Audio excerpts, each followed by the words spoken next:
Thank you for joining us again. If you have your books, open up to page 22. If you don't, open up to Exodus chapter 20, and that's where we're going to begin today. If you joined us last week, you'll know that we were looking at the Ten Commandments. And for the next few weeks, we'll be looking at a fresh look at the Ten Commandments and how the author tries to pull together Exodus chapter 20 with some of the Psalms, that we look at how David is a man after God's own heart, and put those together and see how we can honor God. And today it's about honoring God. And if you'll look at your book, you'll see that there's a point that the author is trying to get across to us. And here is that point. Our relationships with God is seen in how we honor Him. And he poses a question to kind of get things started, an analogy, a scenario. And he asks, how can you recognize a genuine fan? And the example were football fans. If you're here in Waycross, you know that last Friday night was the first game of the Ware County Gators. If you sat at my house last Saturday, you were on the couch watching football. Not quite sure who all we watched, but they were on the television and we cheered for them. And you can recognize a genuine football fan by how they talk about football, how they go to the games, and just how they kind of live and breathe it through the week. Not saying they worship it at all, but just how they interact with the game and how they talk about it. And the example that he gave in the book reminds us that the game actually only involves about 17 minutes of playtime. Now you've got lining up and getting ready for the play, and you've got the whistles and the referees, and you've got huddles, and you've got all that going on. But if you were at my house last Friday night, we left at, I would say we got to the game about 6:45. The game did not start till 7:30. And we got home, I guess it was about 10, probably. Maybe later than that. I really don't remember. 9's like my bedtime, so I was kind of tuned out by then. But when you think about a football fan, and they're enjoying only about 17 minutes worth of game. However, they drive to the game, they park for the game, they walk to the game, they sit, like I said, before the game and enjoy all the pregame things. Then they sit through the game, then they walk to their car and sit in traffic afterwards. That's kind of loving the game. And not only that, usually you kind of reminisce about it through the week at work, or talk about what you've even watched on television. Typically, football fans are not complaining about how long the game's taking, or even really about parking and sitting in traffic. Typically, it's an enjoyment to them to sit through that. Now, the author uses that example, and he talks about how that when we love and honor something, we commit our time to it. And he translates that, or tries to translate that, into our spiritual lives. And he asks, are we satisfied with quick devotions, 5-minute here and there, prayers, and church attendance, or do we honor God every day with our whole being? Our words need to be backed up with our actions and how that we honor God. Our behavior, our devotion to Him must be seen in how we act, not just what we say about God. And today we're going to look at Exodus chapter 20, and we're going to start reading in verse 7 and read through verse 11. So if you have your Bibles, grab them and we'll read those few verses together. If not, just listen along as I read. Do not misuse the name of the Lord your God, because the Lord will not leave anyone unpunished who misuses His name. Remember the Sabbath day to keep it holy. You are to labor 6 days and do all your work, but the seventh day is the Sabbath to the Lord your God. You must not do any work. You, your son or daughter, your male or female servant, your livestock, or the resident alien who is within your city gates. For the Lord made the heavens and the earth, the sea and everything in them, in 6 days. Then He rested on the seventh day. Therefore the Lord blessed the Sabbath day and declared it holy.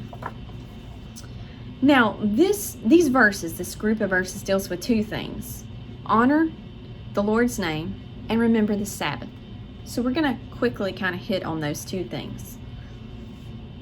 In verse 7, it deals with honoring God's name. The book gives an example. It says, suppose you have your favorite president in the past few years or all the way up to present to your home. You've prepared this great, elaborate dinner for them. You've obviously cleaned your home. You've got it top-notch, tidy. And you open the door to greet the president when they ring the doorbell. I'm going to use our current president's name in this line that he gives. He says, you open the door and say, "Hey Trump, what's up?" Nobody would do that. Nobody I know would do that. Because the president, in and of itself, is a title that deserves respect and it deserves honor. Especially if you pick whoever it was that was your favorite president of all time and you invited them to your home and they actually came. You would treat them with respect and with honor. If you can't think of a president and you're a sports fan, think of your favorite sports star or movie star or whatever it is that you can translate that into. You have them into your home. You respect them and you honor them. We should treat God's name with honor and respect also. An example that we think of quite frequently is using God's name in vain, like profanity. That's wrong. Don't do it. Irreverent use.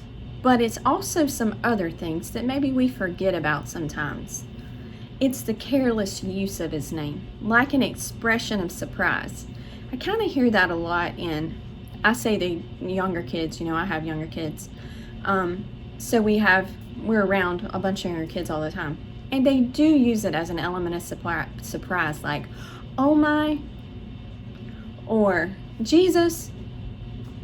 It's not like they're just profaning the name, but they're definitely misusing God's name. So that's a wrong way to use it also. But another way is an insincere use, speaking God's name to appear godly pretense, using his name for manipulation, like, "God told me we need to do this," or "God told me you better vote for so-and-so or you're not going to be going to heaven because you're just voting for all this other stuff." So when you use God's name like that, like "God told me to tell you," then that's a pretense. That's a misuse of his name. Maybe God did tell you to warn somebody about something, but that is not how you translate that to them. That's not how you do it. Another way is mocking God or his works. You can think about storms or natural disasters.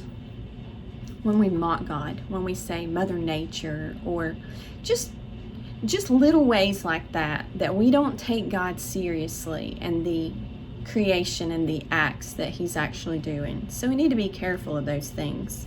It's not just profanity. Now in verses 8 through 10, talk about the Sabbath. Now the Hebrew word for Sabbath means to cease, to stop, or to rest. Slow down, reflect. God did not design the Sabbath because he was tired of his work and he needed to rest. He's God. He designed the Sabbath so that we could sit and pause for a minute and enjoy creation. Enjoy what he's made us to enjoy. Not work, but to sit back and enjoy it. What I thought of in that example was if you're redoing a room in your home, you're putting a fresh coat of paint on it, or you had to get a new couch or something like that, or new flooring, and you get finished with it. You don't jump straight into another project. You probably are going to sit down for a minute and bask in what you've accomplished, because it's a lot of work to paint or to put new floor down if you're the one doing it. Just to be able to rest and look at what it is that's been accomplished and be thankful for it. So that's what the Hebrew term means. Now if you go back and research Sabbath, you're going to see that it is not about seventh day only. There were the Jubilee. There was a time when you let the land rest from It's labor. When you toiled and took care of the land for so many years, and then you didn't take care of it for a year. You let that land rest and recoup. What we're going through right now with COVID-19, if you've not noticed, we've got deer in the streets. You can see pictures of that if you Google them. You may even notice that in your own yard. I know when we were sitting outside during all this stuff going on, it was like you could hear more of the nature that you didn't even hear in other nights, like when we're just outside. So it's been a really nice thing just to be able to enjoy and rest and think about God's creation. Now, we're going to shift to Psalms 145. Reminder, the author's trying to get us to see a fresh look at the Ten Commandments through David's life. David was a man after God's own heart. And the Bible refers to him that way. He had everything he wanted. He was a king. People were at the mercy of him. He could have demanded their respect and their honor. And if they didn't give it to him, he could have taken their lives.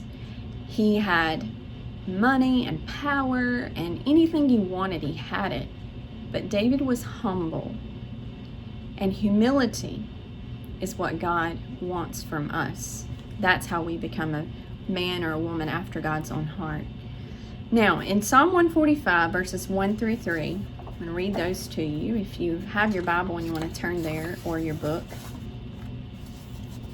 It says, I exalt you, my God the King, and bless your name forever and ever. I will bless you every day. I will praise your name forever and ever. The Lord is great and highly praised. His greatness is unsearchable. So David said that he's going to bless God's name every day.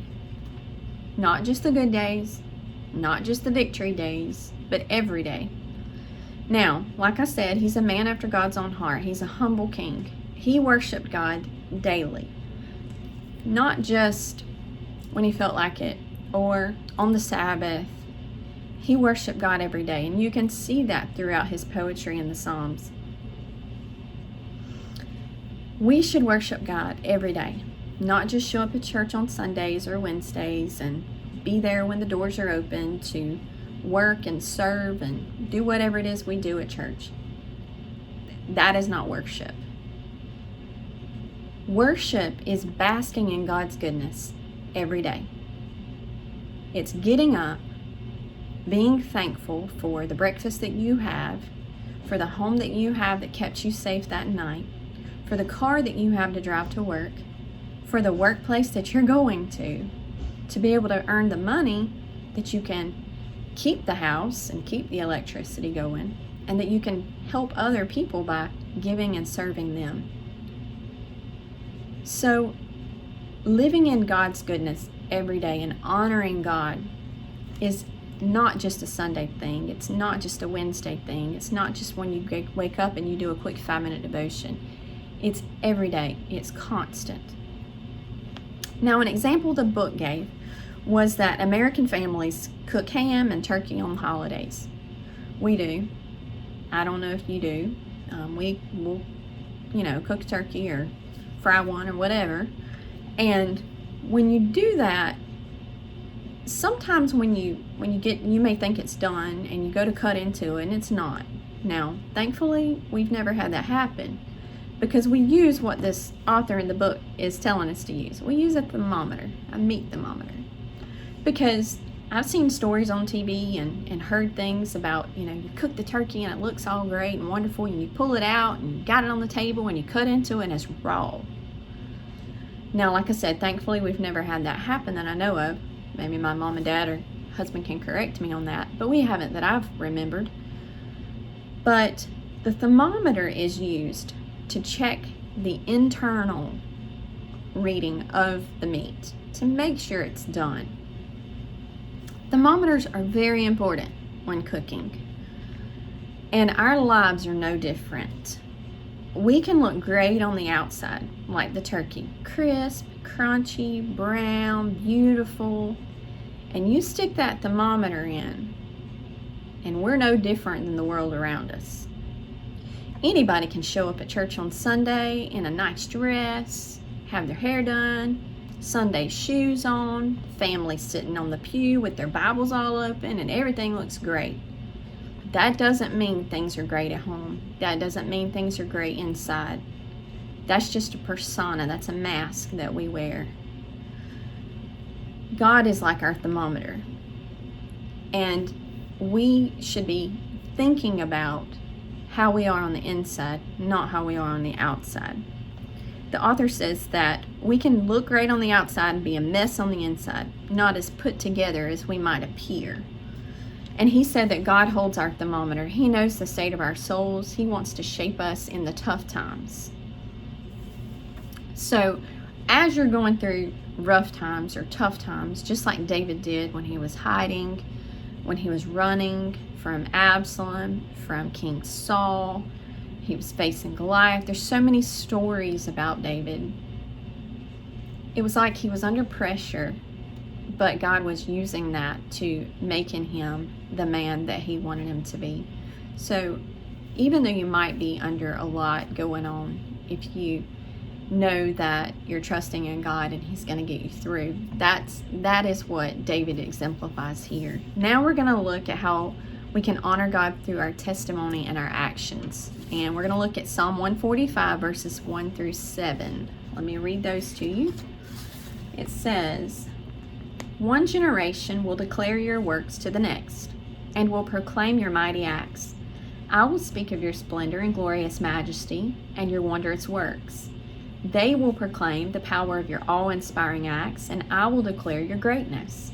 They will give a testimony of your greatness, your great goodness, and I will joyfully sing of your righteousness."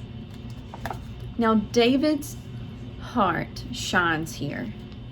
He honors God's works and God's goodness. Today, we tend to honor ourselves. We have personal platforms. If you have social media and you start scrolling through Instagram, Facebook, even Snapchat or Twitter, you know that people have a personal platform. They have a perfect image, and it can be very discouraging to some people who look at that and think, well, they have it all together and I don't, and they have the perfect life and I don't. It's not true. People don't have it all together. They don't have the perfect life, and we should not create a pretense like that for other people to imagine us as that way either. This can be very deceptive. This persona replaces the humility that we should be expressing. The book says that we use terms like our legacy or our reputation, which are just terms that mask our vanity. When we start saying things like, well, I want to leave a legacy for my kids, and so this is why I'm building this ginormous home and this farm and this barn and all these animals, and I'm going to leave it to my kids. I'm just building a legacy for them. And we don't honor God like David did. David doesn't talk about all the stuff that he has that he's going to pass on. Solomon does, but David doesn't linger there in that regard, and neither should we. Not building up treasures on earth, but building up souls and people and pouring our lives into people that can further that generation, that can further God's goodness. Instead, the writer of the book says that we should shift the focus to God. Talk about His mighty acts, His glorious majesty, His splendor, His wondrous works. And this is all in these verses we just read. Talk about His greatness, His awe-inspiring acts, etc., etc., if you read the verses we just read. When our lives are wrapped up in carrying out our legacy, our name, our reputation, our heritage, we fail to put God first. Because it's not about us and our legacy and our heritage and our generation. It's about what He has done through us only. He blessed me with a home to live in. He blessed me with the car to drive. He blessed me with the family that I have and the church family that I have. I didn't earn the money to do all that. If it is, then He gave you the job to do that. And He gave you the skills and the physical ability to be alive to be able to do that. So we need to be very careful that it does not become about us and our platforms, but about Him.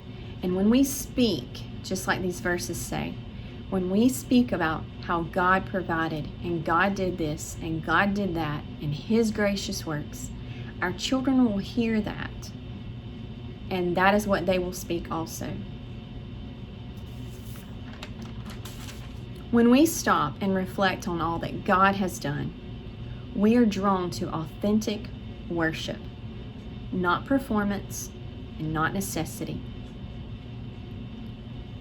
Church should not be about performance or necessity. I've got to be there because I might not be religious if I'm not.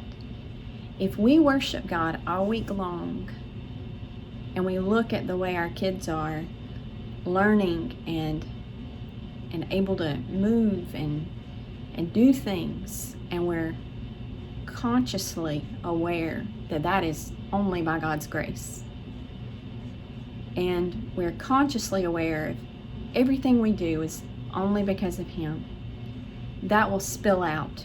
And that's why we go to church. We want to worship God. We want to be around other people who have that same desire with us. That's where it comes from. It's an overflow. It's not a necessity thing.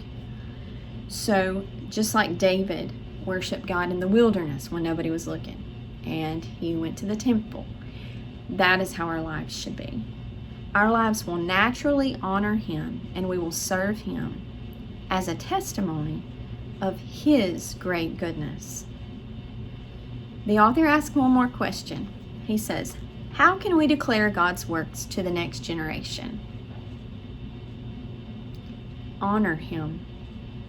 Recognize that all good things come from Him. Speak of His goodness. If you really want to leave a legacy and you really want to leave some good heritage, speak of God's goodness. Trying to tie all that together, Exodus chapter 20, Psalms 145.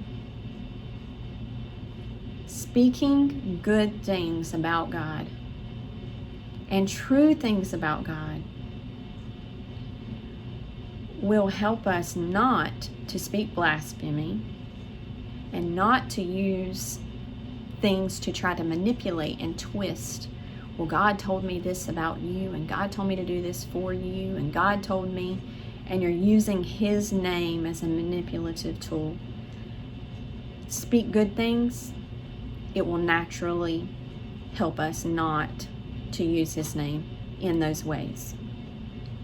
The other thing about honoring the Sabbath, we'll go in, that's a whole different story. We don't have a Sabbath anymore. We honor God every day. We don't set aside the 6th day and not cook and not go to the store and not heal the donkey or anything like that. We don't have the Sabbath. We celebrate Jesus. But how do we do that? We do it every day. We don't do it on Sundays. We don't do it on Wednesdays. We don't do it when it's time to go to the funeral home and be a part of weddings. We do it every day. We do those things because we've honored Him every day in everything that we have done. Think of the football fan this week. I'll be at the game tonight. I know it's Friday. FYI, I know I'm talking about Sunday here, but it is Friday at my house, and no one's here, so I'm in a different setting again. But I'll be at the game. It might be hot, and I might complain about it, but I'll be there to support the team, support all the kids, and just the community in general. But we do that, even at the football game, we're honoring God because we're recognizing that He's given these people this ability. He's given us this wonderful community that we live in, and all the people that will be sitting around us, even though it's distanced, and we can wave and say, "Go team." So I hope that you'll be able to put those things together and just remember this week that it's about Him. Everything we do is about Him, and not just how we worship on Sunday. Thank you for listening, and I hope that you'll be able to join us next week as we look at honoring parents. Thank you.